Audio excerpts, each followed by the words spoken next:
manredFC back again. Now we're talking about the next team in the table, which is Aston Villa. Before I start, I need to do one important thing, and that is press go on the iPad. So I've got 5 minutes on the clock. So, Aston Villa. Now, last season, we all know, a scramble for survival, but they managed to do it. Now, they finished 17th in the league last season. Now, you might argue Sheffield United should have scored in the game that they played, obviously against Aston Villa. Goal line technology was having a holiday, which has never been seen before, never happened before, but it just so happened it helped Villa secure that vital point as we see it now. Obviously, I can't see that happening next season, so fortune certainly did favour them there, but you know, you deserve to finish where you finished, as they say. So 17th was where they finished. Now, looking into next season, I think, sadly, Aston Villa are going to finish 18th. So one position below. And I'm going to go through the reasons why. So sadly, I think you're going to get relegated. Now, do you agree with that? Do you not agree with that? You might not.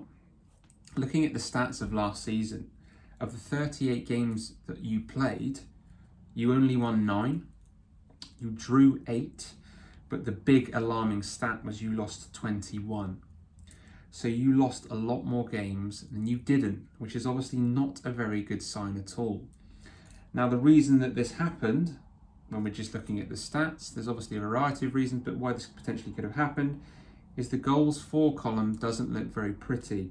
Now, it says that you scored 41 goals in 38 games. Now, that is just over a goal a game. So you're then relying on your defence to hold really steady and keep the ball out of the back of the net, which is something they couldn't do last season because you conceded 67 goals against.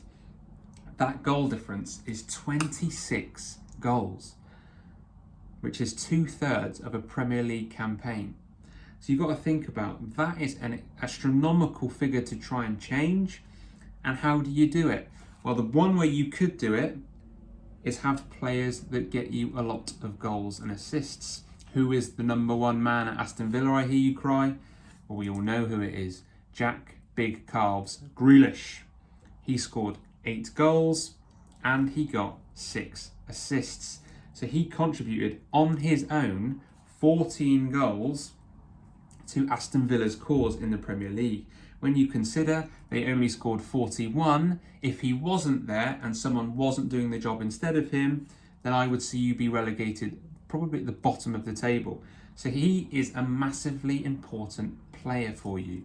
Now, he's still at the club, and as we stand, I've got to judge them with him still there, but I think we can all agree it's looking more likely that he will leave unless Aston Villa really do price other teams out, which of course they are more than welcome to do and they're more than able to do because, you know, following the pandemic, each club really holds finance in high regard. So you have to say they shouldn't be at liberty to sell anyone, but there certainly will be a lot of pressure. Now, the one thing looking here is Aston Villa's away record was particularly poor. You only you only accrued 11 points away from home. It was your home record with 24 points that got you most of your points to obviously stay in the division, which obviously is a really, really big problem because you're relying on keeping that home ground your fortress. Now, if you lose players like Tyrone Mings, who's been a stronger player for you, Scott McGinn, who's been a stronger player for you, and Jack Grealish, then I think you're running into a bit of a problem. When we look at stats in particular, so looking below, who are the number 2 players that play for you? Well, you've got Jack Grealish, who started 36 games of 38. And then number 2 is Tyrone Mings, who started 33. So that's really, really important. Yes, Douglas Luiz played 36 times as well, but he wasn't as effective as those 2 above.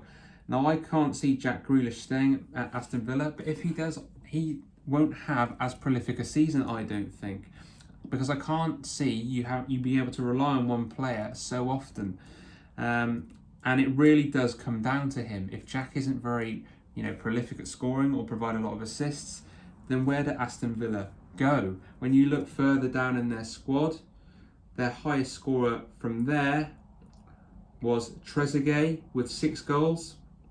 You then got Morais with 5 and El Ghazi with 4. So there's not a lot of contribution there, is there? So sadly for me, 18th.